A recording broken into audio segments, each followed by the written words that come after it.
Hey friends, welcome to today's video. For today I'll be using these happy gels, which is like a polygel. I'm also going to be using some slip solution from the same brand and Makk polygel as well. To begin with my prep, I'm honestly just going to take a small nail clipper and get rid of any of the excess nail that may have grown out on all 5 fingers.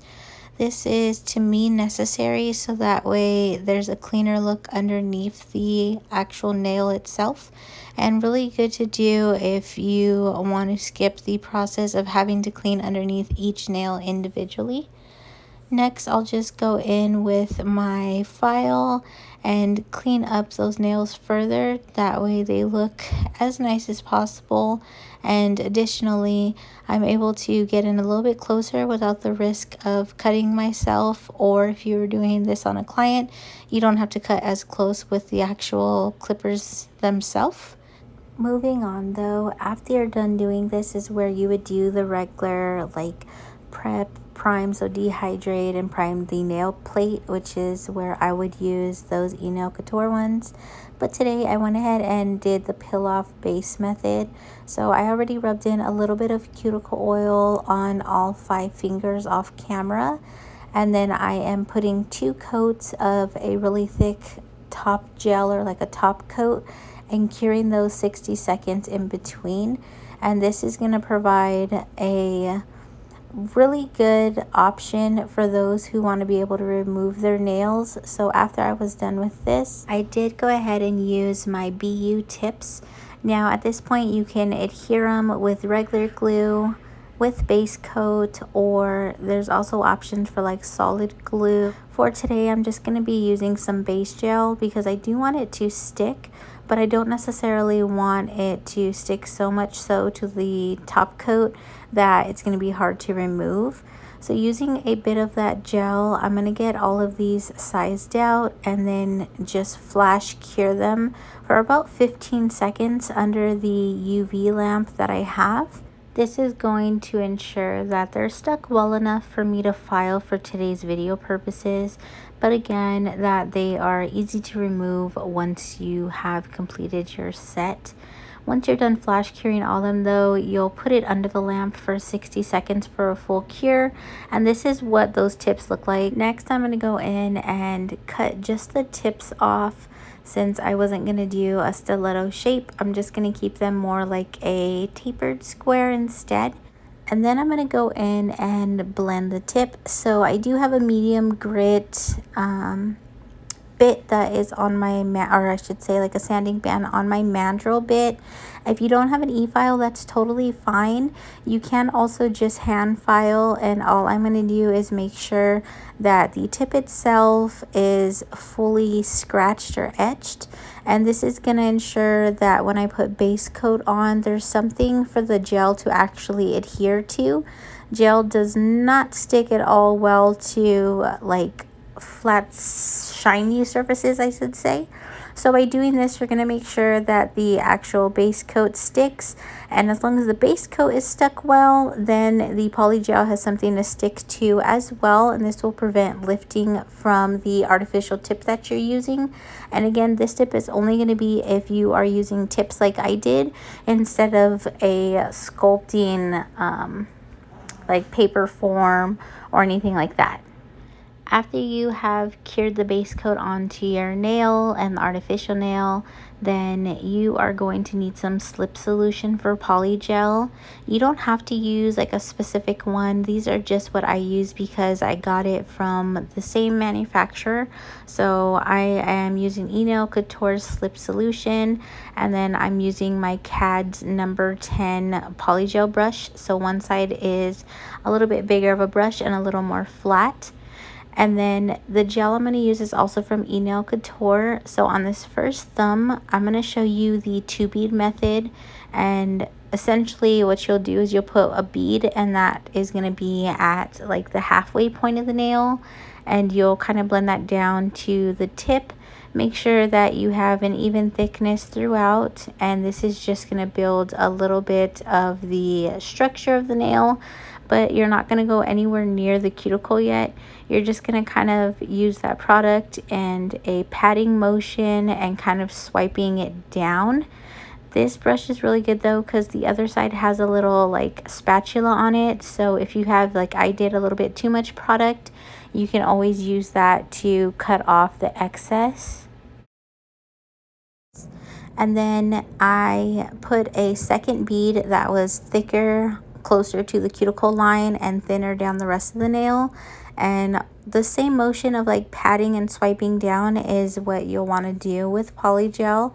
Depending on the brand that you use, that will determine how much slip solution, or if you don't have slip solution, you can also just use isopropyl alcohol, and essentially that's going to do the same thing. You just want to be able to keep your brush pretty wet.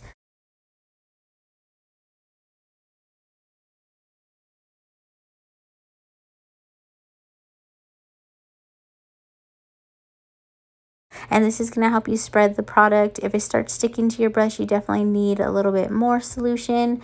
And then if you find that the bead itself started to kind of go and flood the cuticles, you can always try a little bit softer of a touch so you're not pressing down as hard.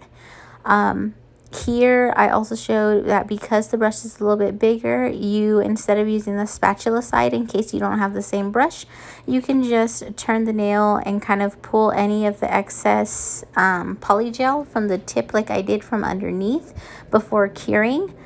Speaking of curing, I did cure the first bead for 60 seconds in my UV LED lamp, and then I'm going to cure this second bead for an additional 60 seconds.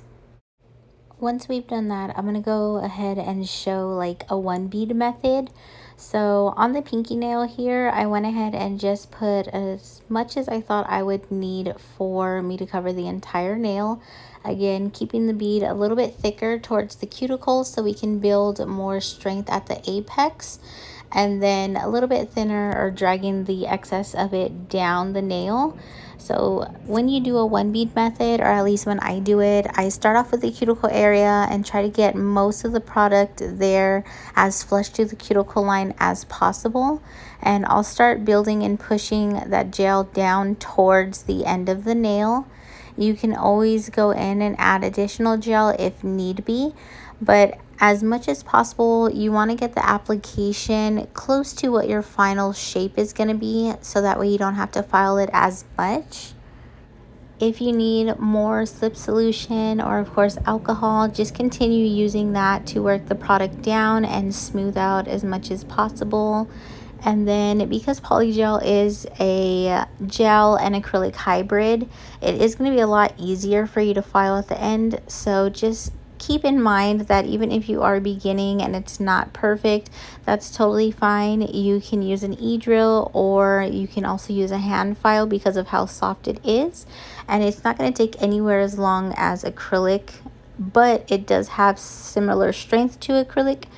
The better thing I like with Polygel though is it is super like beginner friendly. So just like I am here, you can use as much time or a little bit of time as you need to finish the product into the perfect shape for you before curing it into place.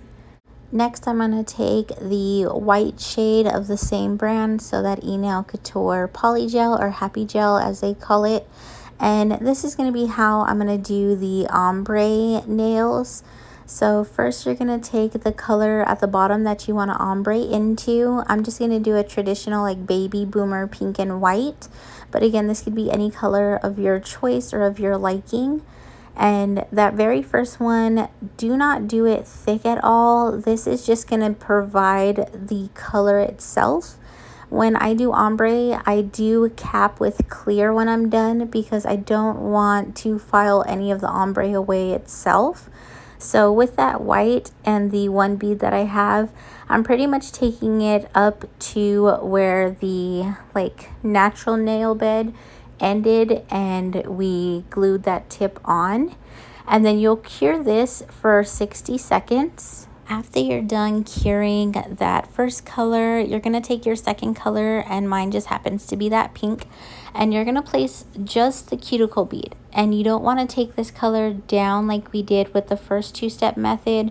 You just want to keep it where you're going to be building that apex at. So here, because my nails weren't as long, it's just going to be like a small dot, and then we will ombre that down into the white. If you have too much, can use either your brush, or in this case I used the back of it where the spatula was, and I used that to get rid of the excess product. And then very gently, once you have that apex kind of built up, you're going to use the tip of the brush just at the apex point, and then the body of the brush to kind of smooth down where the colors are going to meet. Again, it's going to look a little bit crazy, I promise. This is definitely a trust the process type of look, but we are going to, oops, sorry about that. We are going to do encapsulating of this ombre. So as long as it is blended nicely, go ahead and cure that then for 60 seconds as well. Once it comes out of the lamp, this is what it will look like, and I think it's really pretty. So it's super simple to do. We're going to go ahead and move on to the next nail though. Taking the sparkly clear, which has like iridescent green and blue sparkles in it, I'm going to place this just to cover the entire middle nail. Now I am again doing this one in a one bead method because I'm not going to be doing any type of ombre, and I focused most of it closer to that cuticle line when I squeezed it out so I could start to build some of that structure. And this one does not have to be perfect because you can also go in and encapsulate with clear, so that way you're not filing away any of like the sparkle that you just put down. This is a really good tip to do if you are going to use polygel that has glitter, is as long as you get it covered and to look nice, then you can always do the encapsulation afterwards with the clear. So we'll get this as good as we can now and then cure that for 60 seconds. Next though, we're gonna go ahead and oops do that encapsulation we were talking about. So I went ahead and finished up the pointer finger with the ombre off camera, but the clear essentially is just going to be used to cap that ombre like we were saying. So you don't need a lot of it up near the cuticle area since we've already built the apex with that pink. So we're just going to put a really thin layer there and kind of tap it into place. And then you want to bring the rest of it down to finalize the actual shape of the nail itself. So more of the product is then going to go pulled down the nail towards the free edge. So that way we can protect the actual ombre there in the middle and then cover up the color at the end so we don't file into it. You want to do this so that way it's protected, and we will do this on 2 of these 5 nails. We're just going to do it on the ombre ones. You could additionally put it on top of the one that is sparkly in the middle, but because I built that up enough and I didn't do it as thin, I didn't necessarily have to do that this time. And this is the easier part of it because essentially all we're doing is putting a really thin layer and then kind of tapping it into place. Now this is where we are in the process. I did go ahead and pull out my dust collector just because we are going to do filing and shaping next. We did take some isopropyl alcohol, and that is just going to be to take off that sticky inhibition layer. And that's another thing to note with polygel, it is going to have a sticky layer once you've fully cured. But my phone died, so we did miss the actual filing, like the shaping and buffing, but this is where we are now. I went ahead and just tapered in that shape a little bit, and I did do this all with a hand file, so it did take a little bit of time and I did not notice that the phone died. But we are going to go ahead and move into our design. I do have Beetle's Blooming Gel. I also have their blue and their white liners. And today we're going to start off with the blooming gel itself. I also pulled out the matte and off camera the shiny top coat from Koopa, which we'll be using today in this set. The first nail that I'm going to do is the one that I was unsure about the most, and that's the middle finger. So I wanted to do some type of design, and I ended up doing a croc print on this one. So you'll use your blooming gel, or if you don't have blooming gel as a substitution, you could also use like a top coat. It does have to be a shiny top coat, and you have to put it on a little bit thicker if you're going to do that method. But since I'm using blooming gel today, I just went ahead and put a very thin, even coat of that across the entire nail surface. Next, I'm going to take that baby blue color and draw some lines horizontally, starting at the free edge and moving up towards the cuticle. I did notice that they weren't blooming as much as I would like them to, so I added additional gel back over the lines I already made. And then down the side of the nail, you can add dots, or like I did here, just little slanted lines. And this will further the intricacy of the nail itself and add additional gel to spread into those middle lines, which I think looks better as a whole. Once you like the way that it's bloomed out, make sure that you are cleaning up around the cuticle for yourself or your client before you get it cured, but you'll do a full cure of 60 seconds. Moving on to the like regular pink nails that we had, I'm going to take that same blue and draw the line across where I want the end of my Frenchie to be.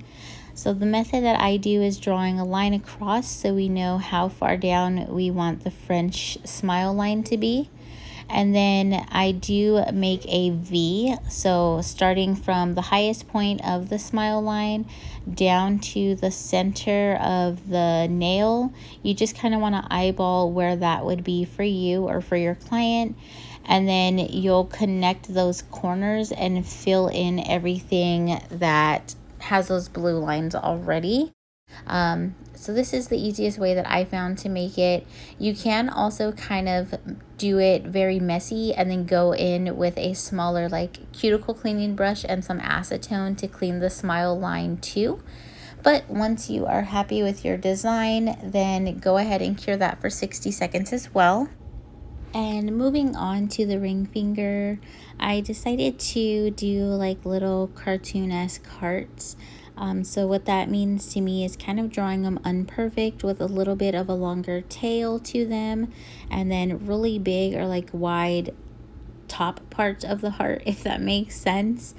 So sorry if the camera moves a little bit. I was trying to show you guys, but it kept like zooming out, so I need to figure that out. But essentially I start off with the line of like how long I'm gonna want the heart to be, and then I go back in and create like the bulk or like the little bubble part at the top of the heart. Keep in mind, while this is still wet, of course, you can add some extra like volume or make the tail a little bit longer like I do on some of them. But I'm just kind of drawing them wherever I think they look cute, and I'm getting them smaller as I get to the end of the nail. So by the time I got to this one, I knew I wanted to kind of tailor out and maybe have one more small one. So I changed the direction of this one, and then the little baby one that I'm going to do next was, I think, the easiest because how small it is. But I just put like my brush down and it made like the little bubble part for me for the beginning, which was kind of cool. And then I went in and drew the second part of the heart and exaggerated the top part again to make it a little more wispy or cartoonesque, and then went in to exaggerate the tail line there. And this is the first coat, so it doesn't have to be perfect. We are going to be doing a sugar method, so I'm going to cure that for 60 seconds. Once that comes out of the light, I'm going to go back in with a second coat. This one doesn't have to be perfect. You just kind of want to fill in the little hearts that you did before, or if you did a different shape, go ahead and fill that in. And then we're going to use this to adhere for the sugar method. So this does have to be a little bit thicker than the first coat that you did, so that way the glitter can actually stick to it and be cured. But what I'll go in is I'll just draw the little heart here. If you can see on that one, I kind of adjusted the way that it looked just a little bit, and then I'm sprinkling some loose glitter over the top. Then you're going to tap the excess off and do a full 60-second cure. After it comes out of the lamp, you can use a stiff, smaller manicure brush to wipe off any of the excess glitter and leave behind that sugared glitter effect, which I thought was super cute. Now looking back, I could have just left it as is and maybe just on the pointer finger did some kind of like rhinestone, but I wanted to do something different, and I definitely really liked that sugar kind of look that we just did. So this is just a quick way that you can draw flames without having to be too precise, especially if you have like a little liner brush like this or the little gel polishes like this. If you press harder at the base of where you would like the flames to start and then kind of loosen up on the pressure going up and just moving the brush on the way up, it's going to create the illusion of fire without you ever having to actually sit and draw flames out. So I think it's super helpful to do it that way, but we, for these ones, only did one coat, and then while it was wet, of course, sprinkled some of that glitter, and then we'll do a full 60-second cure. And of course, just like last time, when it comes out, go ahead and wipe off the excess glitter. Lastly, moving on to our Frenchies, they looked a little bit too plain to me, so I did go in with some foil transfer glue, and this one happens to be from Beetles as well. I just really carefully go along the French line or the smile line that we already created with the blue, and you want to make sure when using transfer glue that you don't put too much because it will remain too sticky and too viscous, so the transfer won't actually like adhere very well. And I don't show it on camera, but I do the 2 cure method, meaning you would put 1 coat down on the nails, you cure for 60 seconds, and then you do a 2nd coat and cure for an additional 60 seconds. I find that this gives me the best results when doing my transfer, and today I'll be doing a transparent white because I didn't want it to take away from the Frenchie. I just wanted to add a little something if you were looking closely. And of course, at the very end, I went in with regular top coat where I wanted it to be shiny and matte on the matte nails. I massaged in some cuticle oil, of course, for the photos, and this is the final look. I hope that you liked or learned something in today's video. I definitely appreciate you for being here, and until next time, friends, we'll talk then. Have a nice day. Bye. Muy bien, rapping kilo.